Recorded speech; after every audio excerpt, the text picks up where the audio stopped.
شهر عظيم قد تسامى قدره وعلى رباه تنزل القرآن.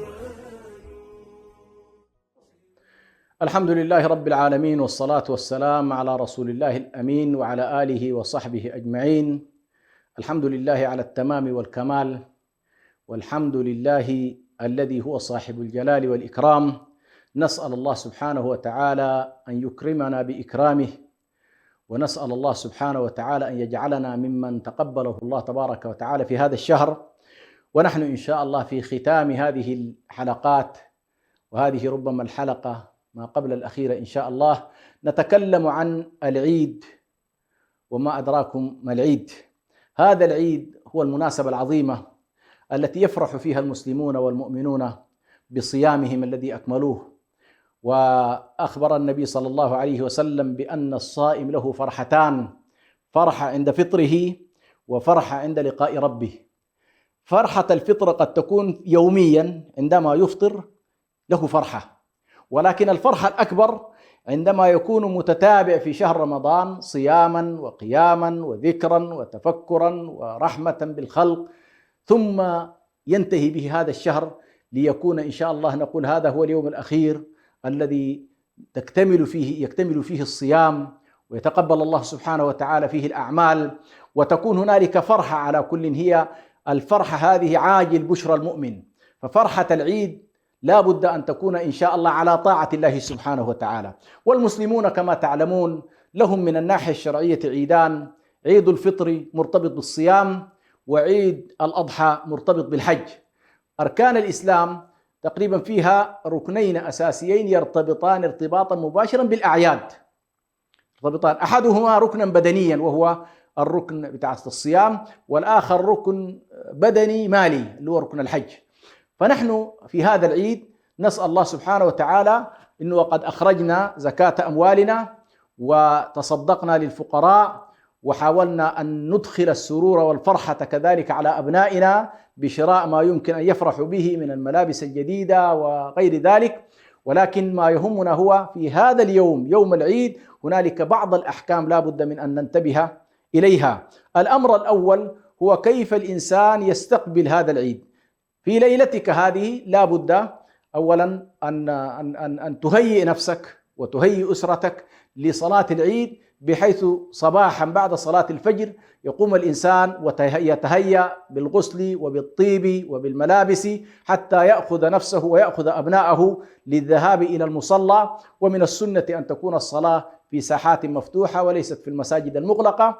فالإنسان بغض النظر هذه الصلاة الآن حكمها فرض يعني واجب ولا سنة مؤكدة ولا كذا، هذا الخلاف لا أريد أن أخوض فيه، ولكن على المسلم أن يحرص عليها لأنها شعيرة من شعائر الإسلام. يعني صلاة العيد شعيرة من شعائر الإسلام، على المسلم أن يحضرها ويأخذ معه أبناءه. ويمكن للنساء كذلك أن يشاركن في هذه الصلاة. حتى الحيض كنا من الصحابة رضوان الله عليهم، من نساء الصحابة كنا يخرجن إلى الصلاة، ولكن يكن خارج مكان تجمع المصلين ليشهدن جماعة المسلمين ويشهدن الدعاء مع الناس. ثم بعد أن يحضر الإنسان إلى الصلاة، طبعا ليست هنالك سنن قبلية، إنما يجلس الإنسان ويكون أيضا يدخل في التكبير من مغرب من أمسية ليلة العيد، فهو يدخل في التكبير: الله أكبر الله أكبر، لا إله إلا الله، الله أكبر ولله الحمد. يظل يكبر الله سبحانه وتعالى للتأكيد على قوله تبارك وتعالى: ولتكبروا الله على ما هداكم ولعلكم تشكرون. فالتكبير لا بد أن ندخله إن شاء الله في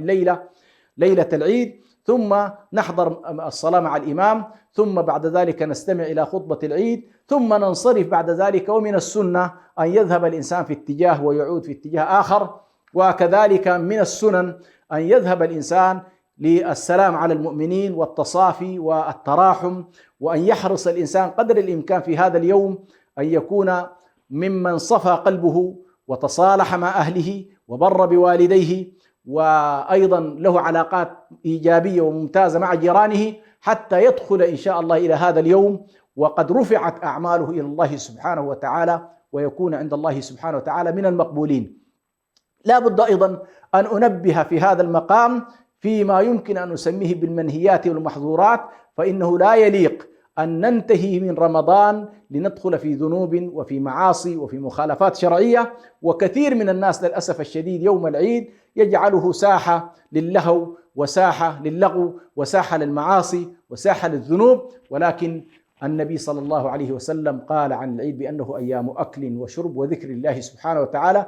فيوم العيد تحديدا لا يجوز صيامه، بل يحرم على الإنسان أن يصوم هذا اليوم، لأنه يوم أكل وشرب وذكر وزيارات واستقبال للناس. وبالتالي ما ننبه عليه كذلك في هذا اليوم لا بد أن نجتنب المعاصي والذنوب والآثام، وإياكم كذلك والدخول على النساء. كثير من الناس لا ينضبط طبعا، يدخل على الأسر بمناسبة إنه والله هو في العيد، فيدخل على النساء في وضعية ربما لا تكون شرعية إلى غير ذلك من الأشياء التي لا بد أن ننتبه إليها. كذلك الحفلات التي للأسف الشديد تخرج عن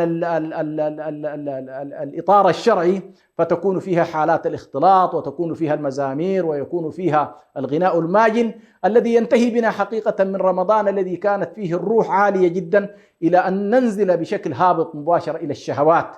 رمضان يفترض أنه أخرجنا من دوائر الشهوات والشبهات إلى دوائر النقاء والاصطفاء وإلى دوائر الارتقاء الروحي. ونسأل الله سبحانه وتعالى أن يكون العيد مناسبة طيبة لطاعة الله سبحانه وتعالى، وألا نجعلها مناسبة للانحدار والانحطاط. والسلام عليكم ورحمة الله وبركاته. شهر عظيم قد تسامى قدره وعلى رباه تنزل